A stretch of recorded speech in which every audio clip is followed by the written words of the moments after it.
कक्षा 7 गणित का अध्याय 10 चतुर्भुज पर या क्वाड्रिलेटरल पर आधारित है। विभिन्न प्रकार के चतुर्भुजों के संबंध में चर्चा हुई है, तो गुणों के संबंध में उसी चर्चा को आगे बढ़ाते हुए आज हम लोग आयत, समचतुर्भुज और वर्ग के विकर्णों में क्या गुण होता है उसके संबंध में यहाँ पर चर्चा करेंगे। तो आयत हम जानते हैं कि आयत क्या है। यहाँ पर ए बी सी डी एक आयत है। आयत में आप जानते हैं कि आमने सामने की भुजाएं या जिसको सम्मुख भुजाएं कहते हैं, सम्मुख भुजाएं बराबर होती हैं। यहाँ पर ए बी यह सी डी के बराबर है, ए बी यह सी डी के बराबर है। इसी प्रकार से यह बी सी भुजा यहाँ पर इस डी ए के बराबर है। तो आमने सामने की भुजाएं या सम्मुख भुजाएं बराबर होती हैं और साथ ही यहाँ पर कोण कितने के बराबर होता है? प्रत्येक कोण यहाँ पर 90 अंश के बराबर होता है। तो इसका प्रत्येक कोण 90 अंश के बराबर है। कोण ए बराबर कोण बी बराबर कोण सी बराबर कोण डी और यह बराबर यहाँ पर 90 अंश के। अब यहाँ पर शीर्ष ए और सी को मिलाने पर, शीर्ष बी और डी को मिलाने पर जो रेखा प्राप्त होती है उसे हम विकर्ण कहते हैं। तो यहाँ पर विकर्ण एक दूसरे को जब इस प्रकार से ए और सी को मिलाते हुए रेखा खींचते हैं, बी और डी को मिलाते हुए रेखा खींचते हैं, तो ये दोनों विकर्ण एक दूसरे को ओ बिंदु पर काटते हैं। विकर्ण परस्पर समद्विभाजित करते हैं। इसका मतलब यह हो गया कि यह ए ओ यहां से लेकर के यहां तक यह सी ओ के बराबर है। इसी प्रकार से यह बी ओ यहां पर डी ओ के बराबर होता है। तो विकर्ण की लंबाई यहां पर बराबर होती है और विकर्ण परस्पर समद्विभाजित करते हैं। दूसरी बात आती है कि समचतुर्भुज किसे कहते हैं। तो समचतुर्भुज में आप जानते हैं कि समचतुर्भुज क्या होता है। यहाँ पर ए बी सी डी एक समचतुर्भुज है। यह विशेष प्रकार का समांतर चतुर्भुज है जिसमें सभी भुजाएं यहाँ पर A B B C D और डी ए सभी भुजाएं जो है वह बराबर होती हैं। तो चारों भुजाएं यहाँ पर बराबर हो गई। यहाँ पर ए बी बराबर बी सी बराबर सी डी बराबर डी ए, यह चारों भुजाएं बराबर हो गई। फिर देखिए विकर्ण यहाँ पर ए और सी को मिलाने वाली रेखा यह विकर्ण कहलाएगी और इसी प्रकार से बी डी रेखा यहाँ पर विकर्ण कहलाएगी। विकर्ण एक दूसरे को परस्पर समद्विभाजित करते हैं। तो यहाँ पर यह ए ओ इस सी ओ के बराबर होगा और यह बी ओ यहाँ पर डी ओ के बराबर होगा। और अगली प्रॉपर्टी जो यहाँ पर सबसे ज्यादा ध्यान देने की है कि जब समचतुर्भुज होगा तो समचतुर्भुज के विकर्ण परस्पर लंबवत होते हैं या समकोण पर एक दूसरे को समद्विभाजित करते हैं। तो यहाँ पर बनने वाला कोण, यहाँ पर बनने वाला कोण या यहाँ से लेकर के यहाँ तक बनने वाला कोण या इस रेखा से इस रेखा तक बनने वाला कोण, प्रत्येक कोण यहाँ पर 90 अंश के बराबर होता है। तो यह बात यहाँ पर ध्यान रखना है। फिर देखिए अगली बात आती है कि वर्ग क्या होता है। तो वर्ग में भी आप जानते हैं कि वर्ग भी एक विशेष प्रकार का समांतर चतुर्भुज है जिसमें चारों भुजाएं बराबर होती हैं और प्रत्येक कोण 90 अंश का होता है। तो यहाँ पर भी विकर्ण AC है और विकर्ण BD है। तो विकर्ण AC और विकर्ण BD परस्पर समकोण पर होते हैं और साथ ही साथ यह एक दूसरे को समद्विभाजित करते हैं।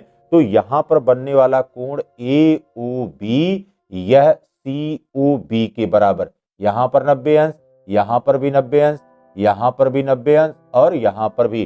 तो चारों स्थानों पर जो यह कोण बनेगा वह 90 अंश के बराबर होगा। तो AOB बराबर COB और AOD बराबर COD, यह चारों कोण 90 अंश के बराबर होगा। तो इन्हीं गुणों पर आधारित हमारी प्रश्नावली है। अभ्यास 10D और 10D के प्रश्नों को हम अब देखेंगे कि इन गुणों का उपयोग करके यहाँ पर गणितीय प्रश्नों को हम किस प्रकार से हल करते। अब यहाँ पर क्वेश्चन नंबर 1 में देखिए, कह रहा है कि आकृति में ABCD एक समांतर चतुर्भुज है। तो यहाँ पर ABCD एक समांतर चतुर्भुज है। कह रहा है कि वे प्रतिबंध बताइए जबकि यह समचतुर्भुज होगा। तो समचतुर्भुज होने के लिए क्या चाहिए? समचतुर्भुज वह समांतर चतुर्भुज होता है जिसकी प्रत्येक भुजा क्या होती है? प्रत्येक भुजा बराबर होती है। तो प्रतिबंध क्या हो जाएगा यहाँ पर? यहाँ पर प्रत्येक भुजा यह बराबर होनी चाहिए, तभी यह समचतुर्भुज होगा। इसका मतलब AB बराबर BC बराबर CD बराबर DA, जिस दशा में यह हो जाएगा तो यह समचतुर्भुज होगा। फिर देखिए, आयत के लिए क्या है? आयत भी एक विशेष प्रकार का समांतर चतुर्भुज होता है जिसमें सम्मुख भुजाएं बराबर होती हैं और प्रत्येक कोण 90 अंश का होता है। तो यहाँ पर प्रतिबंध क्या होना चाहिए? यहाँ पर प्रत्येक कोण यह बराबर होना चाहिए किसके? 90 अंश के बराबर।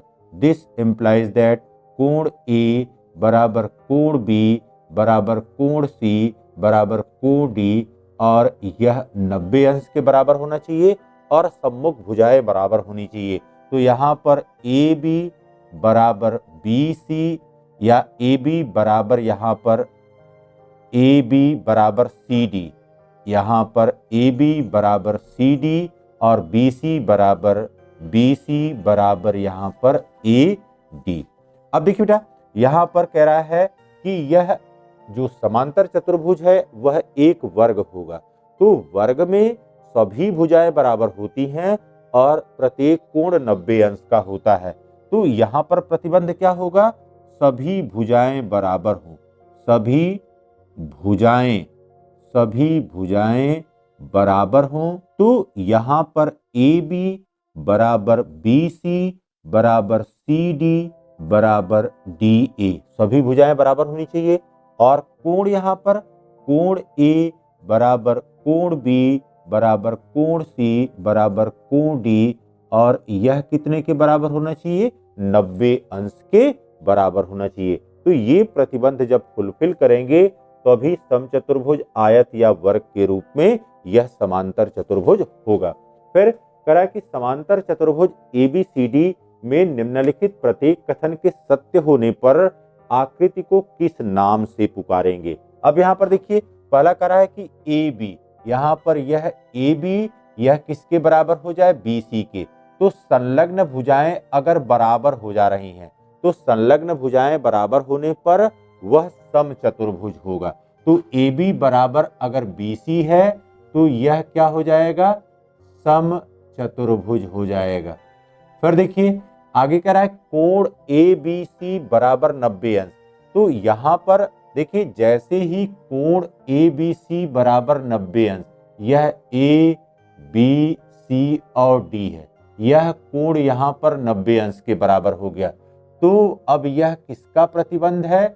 यह यहाँ पर आयत का है कि आमने सामने की भुजाएं बराबर हों और एक कोण 90 अंश का हो, तो वह किसके रूप में हो जाएगा? आयत के रूप में हो जाएगा। फिर कह रहा है कि कोण ABC 90 अंश तथा AB बराबर BC। अब यहाँ पर देख लीजिए, इस प्रकार की आकृति है। ये यहाँ पर कह रहा है A, B, C और D, यह AB बराबर BC दिया गया। संलग्न भुजाएं बराबर हैं और कोण यहाँ पर कितने के बराबर है? 90 अंश के बराबर है। तो यह क्या हो जाएगा? यह एक वर्ग के रूप में या स्क्वायर के रूप में हो जाएगा। फिर देखिए क्वेश्चन नंबर 3 में कह रहा है कि वर्ग में रिक्त स्थानों की पूर्ति कीजिए। तो वर्ग की जो भी प्रॉपर्टी है वो प्रॉपर्टी आपको मालूम होनी चाहिए। पहला, भुजाओं की लंबाइयां क्या होती हैं? भुजाओं की लंबाइयां यहाँ पर बराबर होती हैं। फिर विकर्ण क्या होते हैं? विकर्ण भी बराबर लंबाई के होते हैं। तो यहाँ पर AC बराबर यह किसके होता है? AC बराबर BD के होता है। और प्रत्येक कोण यहाँ पर कितना होता है? प्रत्येक कोण को आप लिख सकते हैं समकोण या यहाँ पर 90 अंश होता है। और विकर्ण एक दूसरे के यहाँ पर आप बराबर लिख सकते हैं या यहाँ पर आप लंबवत लिख सकते हैं। तो यह दोनों यहाँ पर रिक्त स्थानों के लिए उचित शब्द होगा। क्वेश्चन नंबर 4 में देखिए, इसमें कह रहा है कि यदि किसी वर्ग के विकर्ण का वर्ग 50 सेंटीमीटर हो तो इसका परिमाप ज्ञात कीजिए। यहाँ पर हमने एक वर्ग बना लिया, वर्ग की सभी भुजाएं बराबर होती हैं। तो यहाँ पर ए, बी, सी और डी, तो यह चतुर्भुज ए बी सी डी यह एक वर्ग हो गया। अब यहां पर देखिए बेटा, यहां पर यह विकर्ण एसी है। अब यहां पर वर्ग की भुजा यह बराबर मान लिया ए माना। यहां पर ए बी बराबर बी सी बराबर सी डी बराबर डी ए बराबर ए, यह मान लिया हमने कि इसकी सभी भुजाएं बराबर हैं, क्योंकि वर्ग की सभी भुजाएं बराबर होती हैं और प्रत्येक कोण 90 अंश का होता है। अब यहां पर कोण कितने के बराबर हो गया? यह 90 अंश के। तो कोण ए बी सी यह बराबर हो गया 90 अंश के। अब क्या करा है? वर्ग के विकर्ण का वर्ग। अब यहां पर विकर्ण किसके रूप में है? यहां पर विकर्ण है एसी के रूप में। ठीक, किसी वर्ग के विकर्ण का वर्ग, तो विकर्ण का, अब यह विकर्ण है एसी और विकर्ण का वर्ग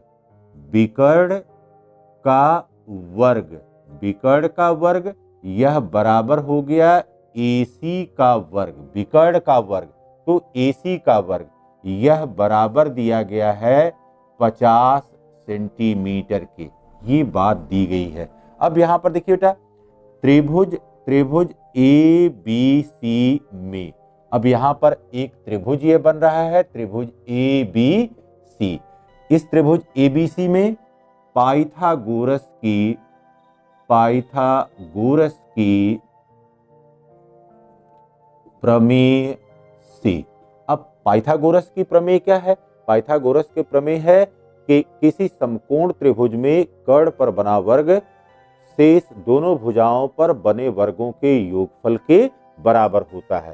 तो यहाँ पर कर्ण के रूप में है एसी का वर्ग, यह बराबर हो जाएगा ए बी का वर्ग प्लस यहाँ पर हो जाएगा बी सी का वर्ग। अब एसी का वर्ग कितने के बराबर है? यहाँ पर 50 के बराबर है। और ए बी बराबर क्या है? हमने लिया है ए, तो ये ए स्क्वायर प्लस यहाँ पर ए स्क्वायर, तो 50 बराबर हो गया 2a स्क्वायर। ए स्क्वायर प्लस ए स्क्वायर मिलकर के 2a स्क्वायर हो गया। इसलिए ए स्क्वायर बराबर हो गया 50/2 और यह बराबर हो गया 25 के। इसलिए a बराबर हो गया √25 और यह बराबर हो गया 5 सेंटीमीटर के। तो यहाँ पर अब इसकी प्रत्येक भुजा कितने के बराबर मिल गई? यहाँ पर प्रत्येक भुजा इसकी 5 सेंटीमीटर के बराबर हमको मिल गई, कि जो वर्ग लिया गया है उसकी प्रत्येक भुजा 5 सेंटीमीटर के बराबर है। अब हमको ज्ञात क्या करना है? यहाँ पर कह रहा है कि इसका परिमाप ज्ञात कीजिए। तो वर्ग का परिमाप यह किसके बराबर होता है?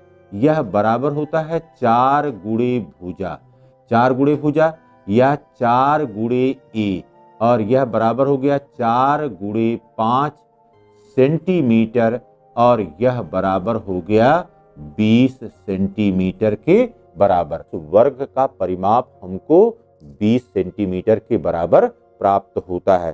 पर देखिए क्वेश्चन नंबर 5 में कह रहा है कि आपकी पुस्तक के एक पन्ने का एक विकर्ण दूसरे विकर्ण से छोटा है, तो क्या यह आकृति आयताकार होगी अब यहां पर देखिए बेटा,